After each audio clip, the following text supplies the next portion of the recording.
मोक्षमार्गस्य नेतारं भेत्तारं कर्मभोभृतां ज्ञातारं विश्वतत्त्वानां वन्दे तत् गुणलब्धये वन्दे तत् गुणलब्धये। अंतिम शासन नायक 1008 भगवान महावीर स्वामी की जय। द्वादशांग श्रुतदेवी की जय। स्वाध्याय कक्ष संपेपर्यंत आपणा सर्वांना चतुर्विध आहाराचा त्याग असणार आहे। 24 ठाण चर्चा आम्ही संपन्न केली आणि आजपासून आम्ही नवीन विषय प्रारंभ करत आहोत, चैत्य भक्तीचा। आमचे आचार्य कुंदकुंद आचार्य आणि पूज्यपाद आचार्य यांच्या दशभक्ती खूप प्रचलित आहे आणि ह्या दशभक्ती म्हणजे एक भक्ती काव्य आहे। आणि भक्ती कशाला म्हणायची तर भक्तीमध्ये अंतःकरण पूर्वक शुद्ध अशा परिणामांच्या माध्यमातून आपल्या आराध्याची केलेली स्तुती गुणानुवाद त्याला भक्ती असं नाव दिलेलं आहे। जसं आम्ही म्हणतो की भक्ती मुक्ती दातार, भक्तीमध्ये एवढी शक्ती आहे, त्या अनन्य भावामध्ये आम्ही तन्मय होणं, त्याच्याशी समरस होणं, त्याच्याशी एकाग्रता साधणं, ही जी भक्ती अद्वैत भक्ती ज्याला म्हणतो, ही भक्ती ज्या वेळेला जीवनात अवतरित होते त्यावेळेला ती आम्हाला मुक्ती देखील देऊ शकायला समर्थ आहे। अशा भक्त्या आचार्य कुंदकुंद ज्यांच्या प्राकृत भक्त्या आहेत आणि पूज्यपाद आचार्य त्यांच्या संस्कृत मधल्या भक्ती आहे। आणि या भक्तीमध्ये या सगळ्या भक्तींवर जवळजवळ दशभक्ती म्हटल्या जातात, पण 12 भक्ती ह्या आहे आणि तरी नाव दिलेलं आहे दशभक्ती। त्याच्यामध्ये तीर्थंकर भक्ती आणि समाधी भक्ती ही नेहमी म्हटल्या जात नाही, त्यामुळे 2 भक्ती थोड्या गौण करून 10 भक्ती दशभक्ती संग्रह असं म्हटलं जातं। किंवा पाठक क्रिया ज्या वेळेला केली जाते 2 महिन्यात अष्टमी चतुर्दशीला, त्यावेळेला या भक्त्या प्रामुख्याने म्हटल्या जातात। कोणती भक्ती कधी म्हणायची याविषयी देखील या ग्रंथांमध्ये स्तुतोवाच केलेला आम्हाला दिसतं। तर अशा तऱ्हेने या भक्तीचा प्रवाह आमच्यापर्यंत प्रवाहित झालेला आहे। समंतभद्र आचार्यांनी तर भक्तीचे अनेक काव्य रचले, स्वयंभू स्तोत्र त्यांचं रचलेलं, किंवा अनेक तऱ्हेचा त्यांचं स्तुतिविद्या संग्रह, की ज्या ग्रंथामध्ये त्यांनी असं म्हटलं की मला भगवंताच्या भक्तीचं व्यसन लागलेलं आहे। आणि ही भक्ती कशी तर भक्ती अद्वैत भक्ती, ज्या ठिकाणी साध्य आणि साधन तद्रूप झालेला आहे, आराध्य आणि आराधक हा भावच उरलेला नाही, जो सोहम आहे अहम आहे तो सोहम बनून पूर्ण एक रूप झालेला आहे, या भक्तीला म्हणायचं अनन्य भक्ती। अनन्य भक्ती कशी असते यासाठी उदाहरण येतं की अनन्य भक्ती ही मूक स्वादनवत असतं। शब्द लक्षात घ्या, मूक स्वादनवत। याचा अर्थ एखाद्या मुक्या व्यक्तीला, न बोलता येणाऱ्या व्यक्तीला एखादा पक्वान्न खाण्यासाठी दिला आणि तिला त्याचा स्वाद तर आला, त्याची अनुभूती तर तिला आली, पण तिला म्हटलं ही अनुभूती तू आम्हाला शब्दामध्ये सांग। ती म्हणेल मी शब्दात सांगू शकत नाही, कारण मला बोलताच येत नाही। जर बोलता येत नाही तर मी त्याचं बखान करू तरी कसं? आणि म्हणून त्याला ती जशी सांगू शकत नाही, त्याप्रमाणे भक्तीचा जो काही विलक्षण आनंद येणार आहे, हा आनंद भक्त शब्दांमध्ये सांगू शकत नाही। आनंद हा गगनात मावेना ही उक्ती या ठिकाणी सर्वार्थाने सिद्ध झालेली आम्हाला दिसते। अशी ही भक्तीचा प्रसंग आम्हाला पाहायचा आहे। आणि चैत्य भक्ती ही साक्षात आमच्या जवळ जी आलेली आहे, ही गौतम गणधरांनी प्रत्यक्ष समवशरणात जाऊन भगवान महावीर स्वामींची ही केलेली भक्ती आहे। म्हणजे आमच्या जवळ आज चतुर्थकालीन कोणतं साहित्य उपलब्ध असेल तर ती ही चैत्य भक्ती आहे.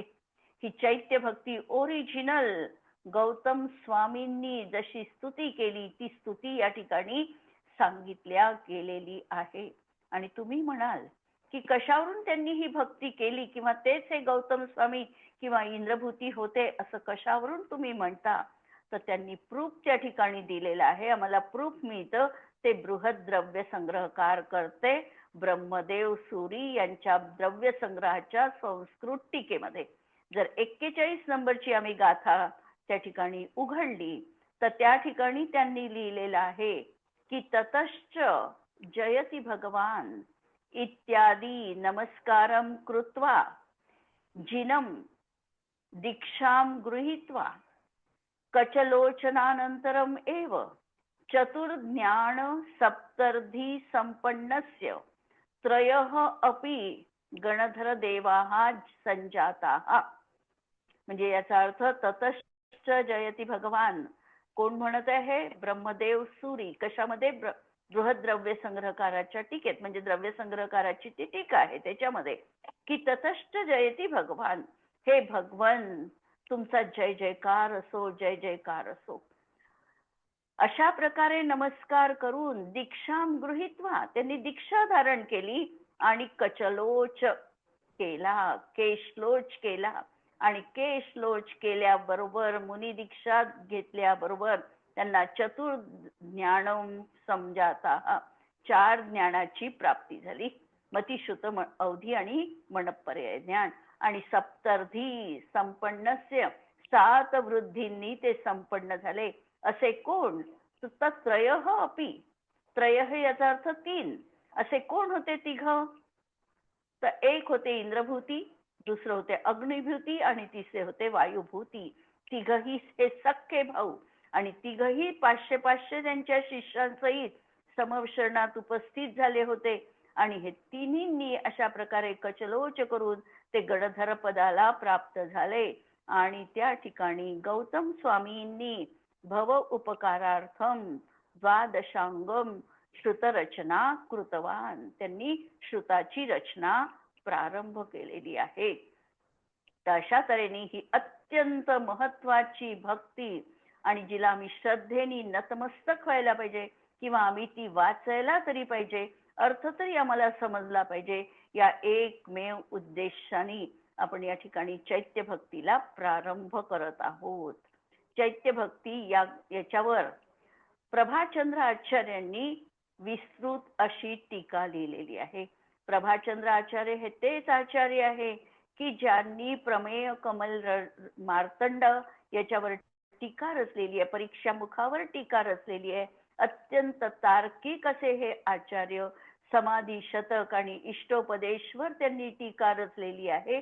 आणि आत्मानुशासन या ग्रंथावर देखील प्रभाचंद्र आचार्यांची संस्कृत टीका आम्हाला पाहायला मिळते. अशा तऱ्हेचे अत्यंत मनीषी असे हे प्रभाचंद्र आचार्य. आणि त्यांनी या चैत्य भक्ती टीकेवर स्वतःची विस्तृत अशी वर्णन केलेलं आहे. त्या शब्दांचं स्पष्टीकरण केलेलं आहे की काय भाव या ठिकाणी आहे. आणखी एक वैशिष्ट्य, ही चैत्य भक्ती कधी रचल्या गेली, हा माझा प्रश्न आहे. कधी रचल्या गेलेली आहे? थोडासा संदर्भ इतिहासाचा बघितला असताना आम्हाला हे ज्ञात होतं की वैशाख शुक्ल दशमीच्या दिवशी महावीर स्वामींना केवल ज्ञानाची प्राप्ती झाली. आम्हाला जेव्हा आम्ही पंचकल्याणिकाचे जाप्य म्हणतो त्याच्यामध्ये हा शब्द वैशाख शुक्ल दशमी केवल ज्ञान प्राप्ताय श्री महावीर स्वामी जिनेंद्राय नमः, त्या दिवशी त्यांना प्राप्ती झाली. त्यानंतर आत्ताच येऊन गेली मध्यंतरी वैशाख शुक्ल दशमी. त्यानंतर 66 दिवस पर्यंत योग्य गणधर न मिळाल्यामुळे त्यांची दिव्यध्वनी फिरली नाही. आणि इंद्रभूती, वायुभूती आणि अग्निभूती हे 3 असे ब्राह्मण होते की जे महावीर स्वामींच्या समवशरणात उपस्थित झाले. कथा आपल्याला माहिती आहे. आणि तो मानसस्तंभ पाहिल्याबरोबर त्यांना सम्यक दर्शनाची प्राप्ती झाली आणि महावीर स्वामींच्या समक्ष त्यांनी मुनी दीक्षा धारण केली. कचलोच करून ते त्या ठिकाणी महावीर स्वामींचे प्रथम शिष्यत्रय असे बनले आणि हे तिघही गणधर या पदाला प्राप्त झाले. ती तिथी कोणती होती? सगळ्यांना ती तिथी माहिती आहे. वीर शासन जयंती. वीर शासन जयंती, की त्या दिवशी त्यांची त्या दिव्यध्वनी फिरली आणि त्याच दिवशी भगवान महावीर स्वामींची ही स्तुती रचल्या गेली. आणि चतुर्थ काळ संपायला किती दिवस शिल्लक राहिले होते, किती काळ शिल्लक राहिलेला होता? दुसरा प्रश्न. चतुर्थ काळ संपायला महावीर स्वामीच्या निर्वाणानंतर, पहिले निर्वाणानंतर पहा की महावीर स्वामीच्या निर्वाणानंतर किती काळ शिल्लक राहिलेला होता चतुर्थ काळ, की त्यानंतर एवढ्या दिवसांनी पंचम काळ लागला.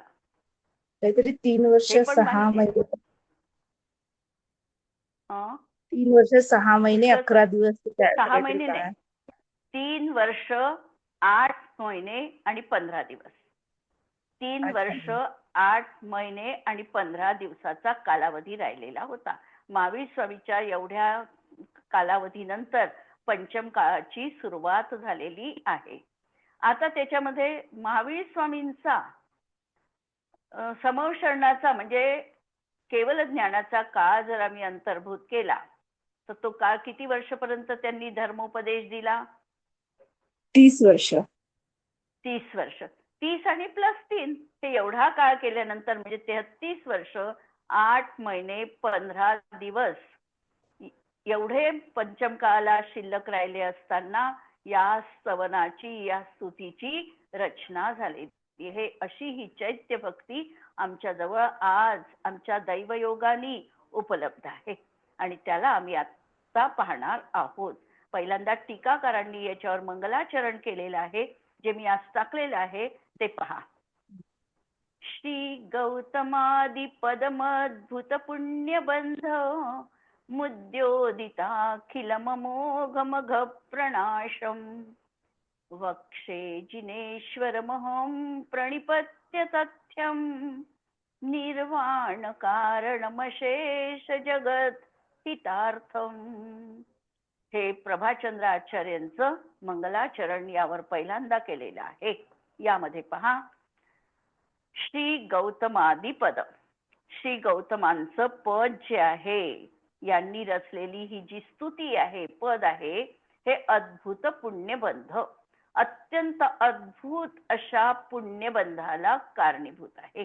कोणत्याही तीर्थंकरांची जेव्हा स्तुती केली जाते, स्तवन केल्या जातं, त्या स्तवनाच्या माध्यमातून त्यांचा तर काही फायदा असो नसो ते वितराग बनलेले आहे, पण आमच्या मनामध्ये एक परिणामांची अशी काही विशुद्धता निर्माण होते, अशा परिणामांची आमची मंदता होते की त्या माध्यमातून आम्हाला सातिशय पुण्याचा बंध होतो. म्हणून या ठिकाणी सांगितलं की हे गौतम स्वामींनी जे काही रचलेलं पद आहे, स्तुती आहे, हे अद्भुत अशा पुण्यबंधाला कारणीभूत आहे.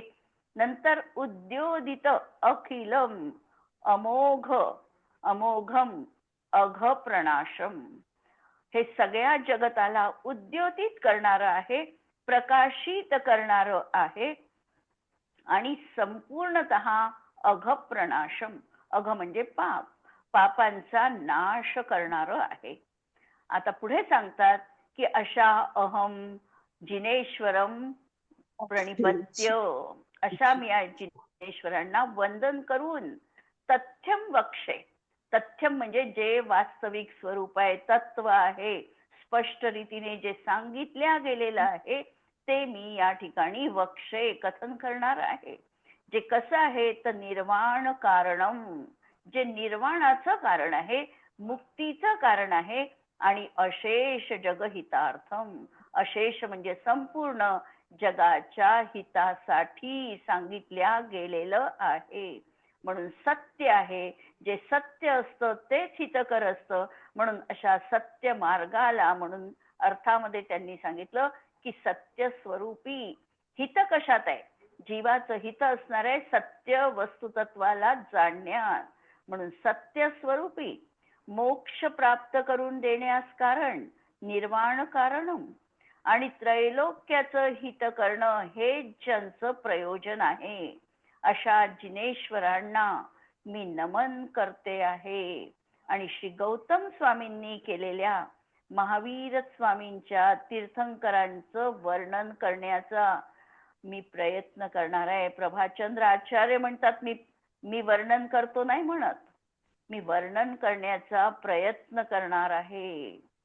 गौतम स्वामींनी केलेली ही स्तुती भव्यांना पुण्यराशी प्रदान करून देणारी आहे.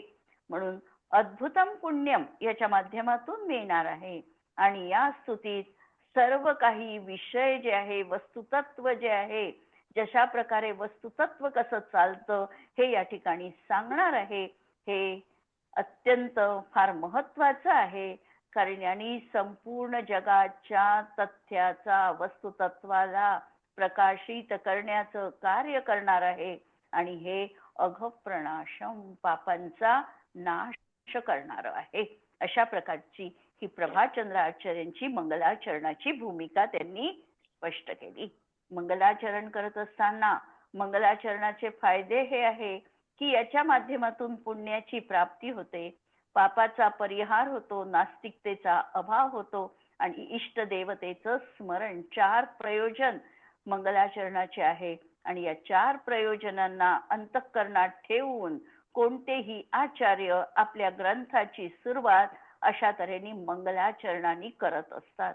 मंगलाचरण 3 तऱ्हेचं आमच्या ग्रंथांमध्ये येतं: आदिमंगल, मध्यमंगल आणि अंत्यमंगल.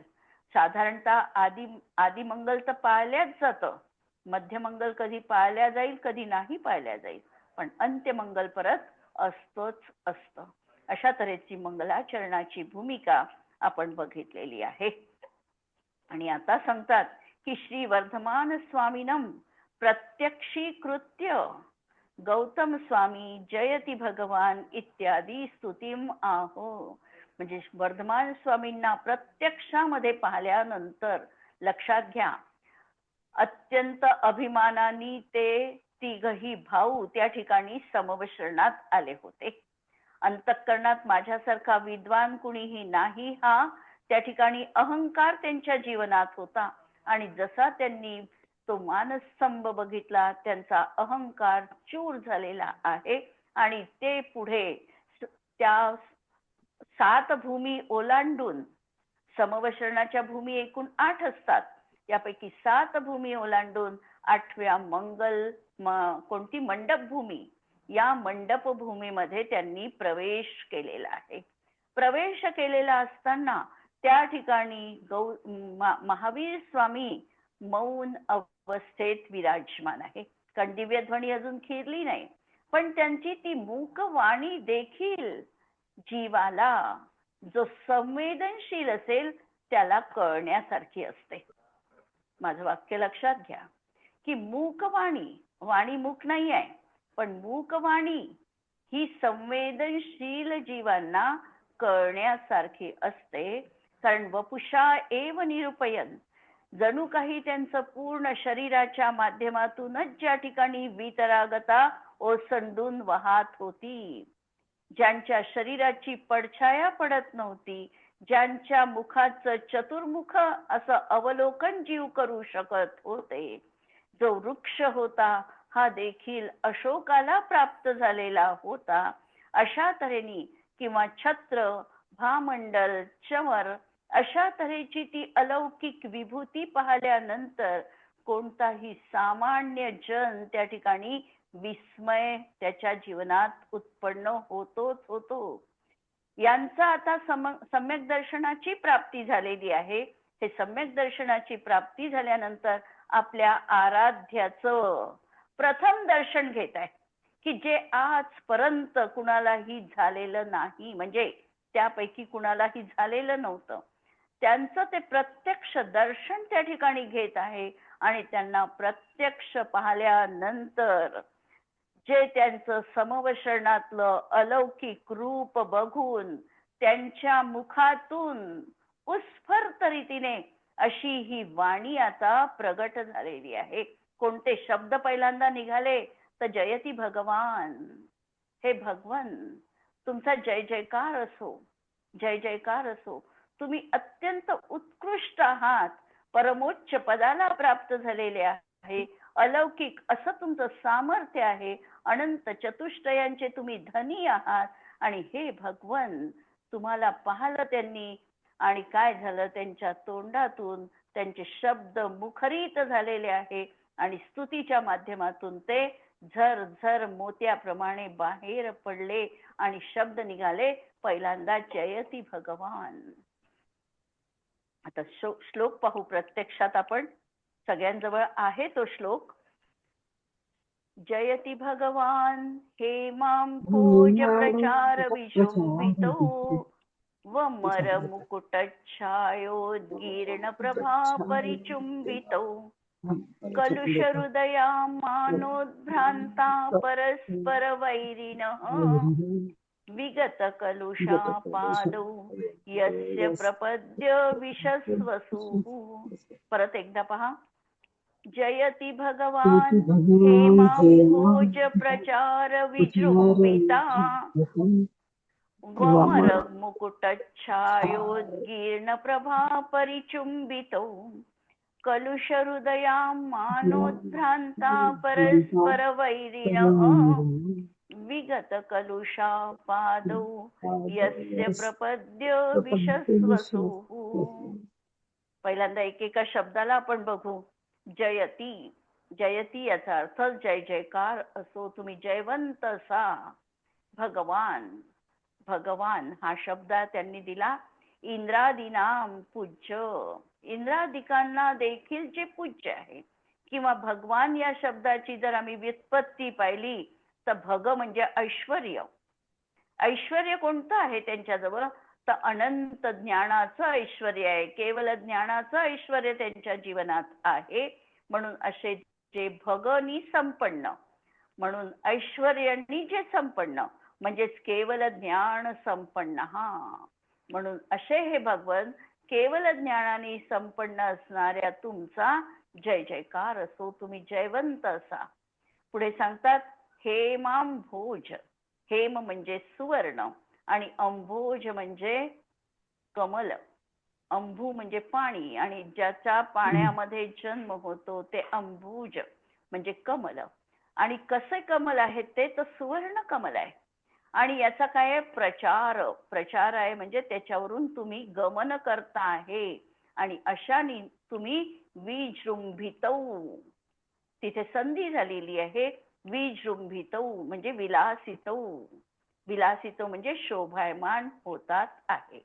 आता ही ओळ वाचल्यानंतर आम्हाला लक्षात येतं की भगवान महावीर स्वामी किंवा कोणतेही तीर्थंकर ज्या वेळेला समवशरणात असतात त्यावेळेला ते त्या ठिकाणी कमलपुष्पावर, म्हणजे सिंहासन आहे, सिंहासनाच्या वर कमलपुष्प आहे आणि त्यावर अधर 4 अंगुल ते विराजमान असतात.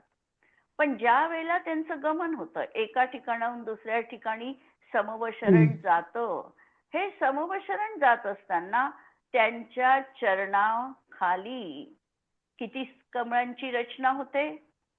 225. 225 सुवर्ण कमलांची रचना होते. आणि त्यांचं गमन कसं होतं? आमचं गमन जे होतं ते एक पाय समोर आणि एक पाय मागे अशा पद्धतीने गमन होतं. परंतु त्यांचं गमन होतं ते जणू काही एकाच ठिकाणी उभे आहे आणि दोन्ही पायांनी एक पाय मागे किंवा पुढे न करता त्यांचं गमन होतं. जसं आजकाल सगळ्या एरोड्रॉमवर काय लागले, एक्सिलेटर लागलेले आहे, त्याच्यावर एका ठिकाणी जर आपण उभं राहिलो तर आपण जसं समोर सरकतो त्याप्रमाणे कल्पना करा. त्यांना एक पाय मागे पुढे न टाकता त्यांचं असं गमन आहे, गमन आहे. आणि ते गमन कसं आहे? ज्या वेळेला तीर्थंकरांना केवळ ज्ञानाची प्राप्ती होते त्यावेळेला ते 5000 धनुष्य वर आकाशात जातात. आकाशात जात असताना ही अद्भुत अशी सुवर्ण कमलांची रचना त्या ठिकाणी संपन्न होते. आणि मध्यभागाच्या कमळावर म्हणजे 225 जे मधलं कमळ आहे यावर ते अधर विराजमान असतात आणि ती पूर्ण कमल रचना अशी समोर समोर सरकत जाते. आणि अशी रचना जर आम्हाला आज प्रत्यक्षात कुठे पाहायला मिळत असेल तर कुठे मिळते, कुठे मिळू शकते किंवा कुठे आहे आता रचना या केलेल्या आहे. सुवर्ण कमलाची पण आहे आणि साध्या कमळांची पण रचना 225 कमलांची रचना केलेली आहे. बिजोलियाला जर केली तुम्ही आहे. बिजोलियाला केलेली आहे, जी उपसर्गस्थली आहे त्या ठिकाणी त्यांची अशी 225 कमलांची रचना केलेली आहे. किंवा आणखी कुठे म्हटलं तुम्ही? बिजोलिया. काय ना? हा, हं? बिजोलियाला. हा, बिजोलिया. हा, बिजोलियाला ही रचना आता केली आहे तपस्थली म्हणून नवीन त्यांनी डेव्हलप केलेला आहे. हो. आणि त्या ठिकाणी ही 225 कमळाची रचना त्यांनी केलेली आहे. आणखी एक रचना आहे अजमेरची, जी सोनिया की नसिया आहे. अजमेरची सोनी की नसिया.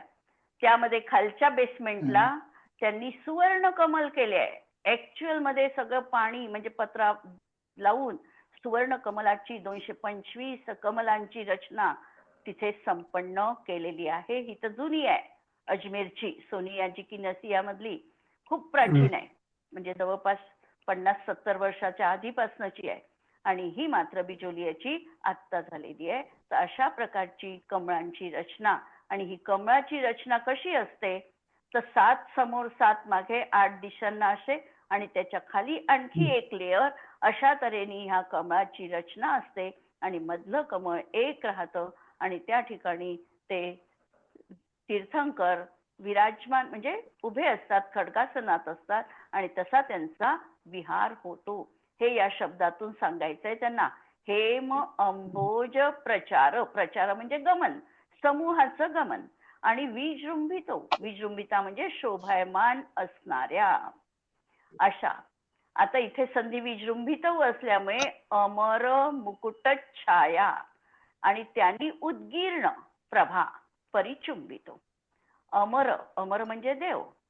हे देव 100 इंद्र हे नित्य तीर्थंकरांना वंदन करत असतात. तर ते जेव्हा वंदन करत असतात त्यावेळेला त्यांच्या मुकुटात मध्ये जडवलेल्या मण्यांची छाया ही त्यांच्या चरणावर पडते. उद्गीर्ण प्रभा, निघून ती प्रभा जणू काही त्याला परिचुंबितोय, त्याला आलिंगन देत आहे, त्यांच्या चरणावर पडते आहे. अशा प्रकारची शोभा त्या ठिकाणी पाहायला मिळते. म्हणून शब्द अमर मुकुट छाया उद्गीर्ण प्रभा परिचुंबितो. आता पुढे सांगतात समवचरणाचं वर्णन करताना की कलुष हृदया, ज्याचं अंतःकरण अत्यंत कलुषित आहे, जे त्या ठिकाणी परस्पर वैरभावानी जीवनामध्ये वागतात, अशा प्रकारचे कोण तर साप आणि मुंगुसाप्रमाणे जे परस्पर वैरी आहे किंवा क्रूर भावानी जे सहित आहे, असे जे कुणी असतील हे सुद्धा मानोद्भ्रांता परस्पर वैरिणः, जणू काही त्यांचा अहंकार जो आहे मनोद्भ्रांता हा उत्क्रांत हा निघून गेलेला आहे. अशा प्रकारचा मान जीवनातून आणि ते परस्पर वैरी असताना सुद्धा विगत कलुषा, ते कलुष वैर निघून गेलेला आहे, कालिमा निघून गेलेला आहे. अशा प्रकारे ते जीवनात बनलेले आहे.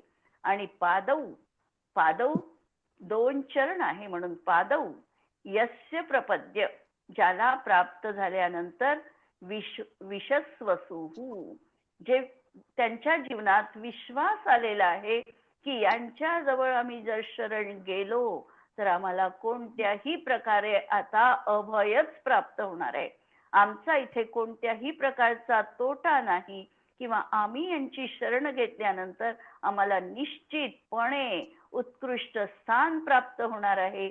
आणि म्हणूनच त्याचं नाव पडलेलं आहे समव शरण, ज्यामध्ये शरण आलेल्या जीवांना समत्व प्राप्त होतं. अशा तऱ्हेची जी भूमिका आहे हे त्यांना त्या ठिकाणी लक्षात आलेलं आहे.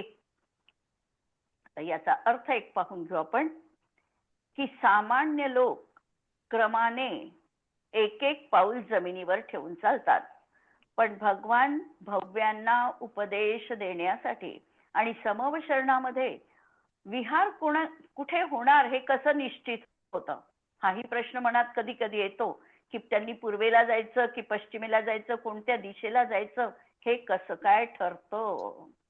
तर ज्या ठिकाणी भव्यांचा पुण्याचा ओघ जास्त आहे, ज्यांचं पुण्य हे घट्ट आहे, पातळ नाही, तिकडे भगवंतांचा सहज विहार होतो. असा हा त्या ठिकाणी कसा आहे, अनिच्छापूर्वक होणारा त्यांचा विहार आहे.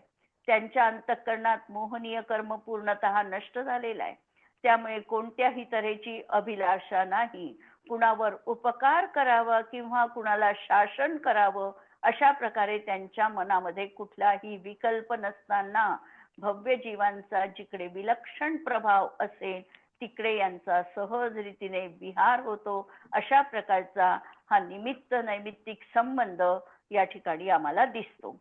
म्हणून भव्यांना उपदेश देण्यासाठी विहार करतात, तेव्हा त्यांचं अधरगमन असतात आणि ते चालतात तेव्हा एका पावला पुढे दुसरं पाऊल त्यांचं ठेवत नाही, दोन्ही पावले समान राहतात. देवांनी रचलेल्या सोन्याच्या कमलावरून प्रभू विहार करतात आणि कमलावरून विहार करताना त्यांचे पाय अतिशय सुंदर दिसतात. प्रभू विहार करताना देव त्यांच्या पायापुढे 7 कमल, मागे 7 कमल आणि पायाखाली 1 कमळ अशी 15, इथे 15 सांगितले पण ऍक्च्युअल मध्ये 225 कमलांची रचना होते. देव नमस्कार करत असताना त्यांच्या मुकुटातील छाया मण्यापासून निघालेली कांती जिनेंद्राच्या पायांचं जणू चुंबन घेते, त्यामुळे त्यांचे पाय अधिकच शोभतात. क्रूर आणि अहंकाराने आत्मस्वरूपापासून परांगमुख झालेले आणि परस्परांशी अत्यंत वैर असणारे जीव देखील जिनेश्वरांच्या पायाचा आधार घेऊन आपला क्रूर स्वभाव सोडतात आणि तात्काळ शांत होतात. अशा केवल ज्ञान संपन्न महावीर तीर्थंकरांचं हे अलौकिक सामर्थ्य आहे आणि अशा भगवान महावीरांचा सर्वत्र विजय असो, विजय असो अशा प्रकारे गौतम स्वामींनी पहिल्या काव्यामध्ये त्यांची अशी स्तुती केलेली आहे. उद्याला आपण पुढचं बघू.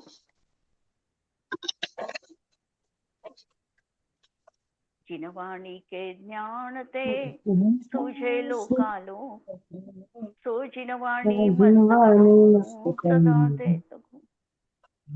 नमो अरिहंताणं नमो सिद्धाणं नमो आयर्याणं नमो वज्रायाणं नमो लोहे सवसाहुणं. सर्वांना जय जिनेंद्र.